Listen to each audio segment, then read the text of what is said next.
Assalamualaikum warahmatullahi wabarakatuh. Perkenalkan, nama saya Abdilia Zahra dengan NIM 2022-143429 kelas 4K. Baiklah, di sini saya akan memaparkan tugas resum pada pertemuan kedua mata kuliah bimbingan dan konseling.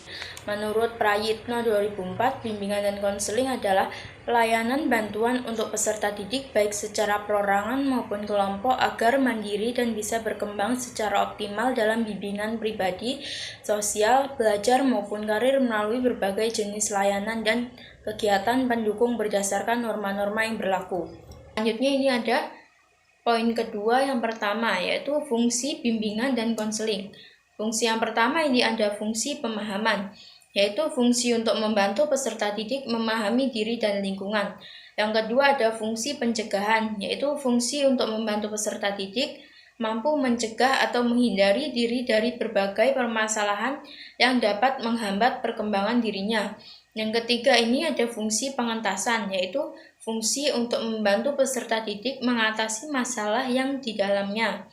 Yang keempat, fungsi pemeliharaan dan pengembangan, yaitu fungsi untuk membantu peserta didik memelihara dan menumbuh kembangkan berbagai potensi dan kondisi positif yang dimilikinya.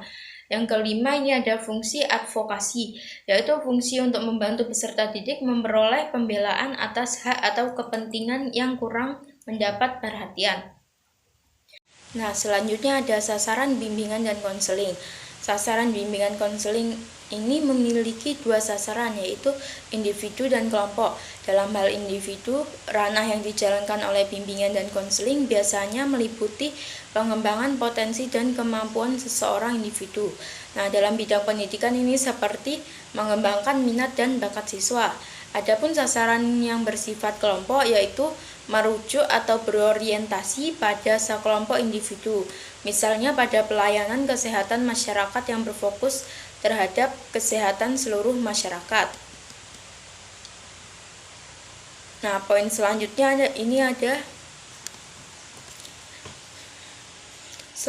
ada lingkup bimbingan dan konseling. Bimbingan dan konseling memiliki 4 ruang lingkup, diantaranya perkembangan dan penyesuaian diri atau pribadi dalam belajar. Ini berkaitan dengan minat kemampuan diri sendiri dan aktualisasi terhadap kemampuannya. Nah, yang kedua ini ada kemampuan dalam pendidikan dan penjurusan, seperti memilih studi lanjut sesuai dengan kemampuan dan minat bakatnya. Nah, yang ketiga ini ada perkembangan dalam belajar. Ini adanya informasi mengenai proses belajar, informasi mengenai bagaimana belajar yang efisien, serta informasi mengenai faktor-faktor apa saja yang mendukung dan mengganggu belajar siswa. Yang keempat ini ada penelitian yang berkaitan dan menyangkut belajar siswa, seperti melakukan penelitian terhadap siswa di sekolah yang berkaitan dengan banyak variabel seperti prestasi, motivasi, minat, masalah, dan cara penyelesaiannya.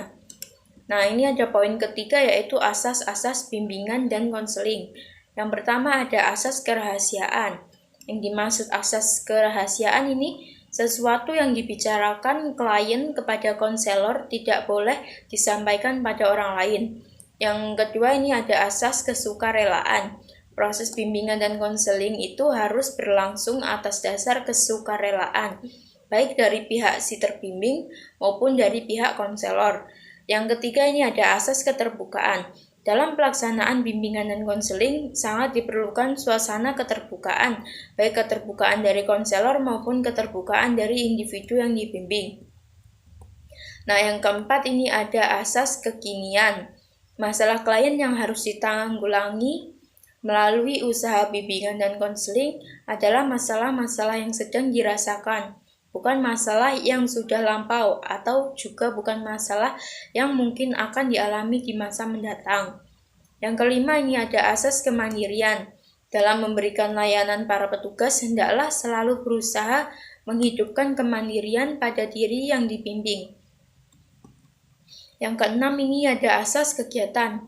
Hasil-hasil usaha pembimbing dan konseling tidak tercipta dengan sendirinya, tapi harus diraih oleh individu yang bersangkutan, seperti melaksanakan kegiatan yang diperlukan dalam menyelesaikan masalahnya.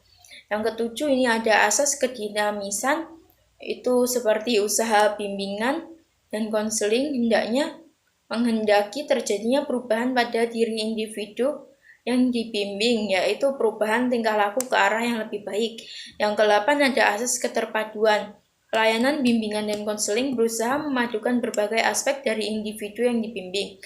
Yang ke-9 ada asas kenormatifan.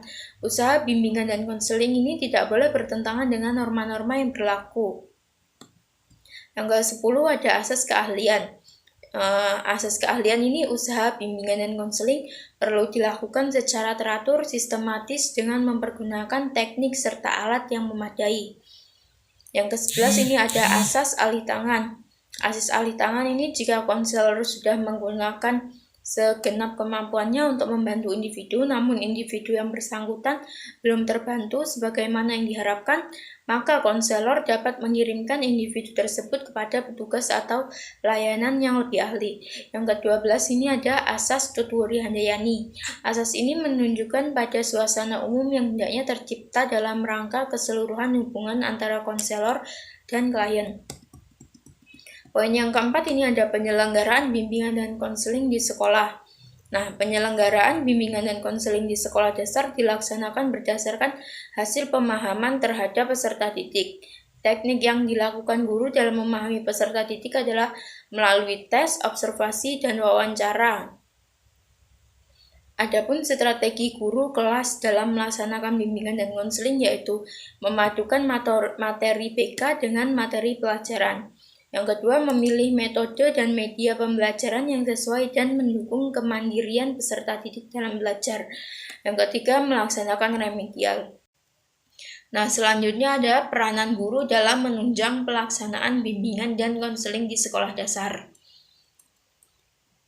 Peranan guru dalam mendukung bimbingan dan konseling di sekolah dasar ini sangatlah penting karena guru berperan dalam memberikan bimbingan dan konseling kepada siswa, seperti membantu mereka mengatasi tantangan dan membina lingkungan belajar yang kondusif.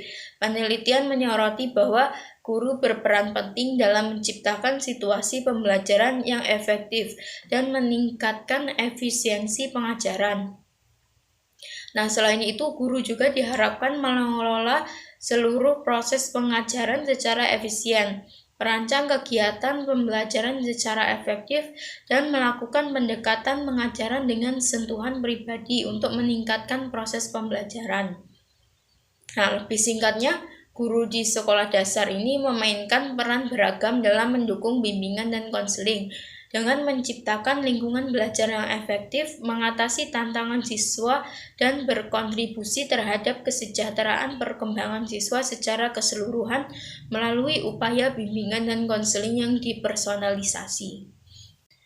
Sekian yang dapat saya sampaikan. Apabila ada kekurangan dan kesalahan kata, saya mohon maaf.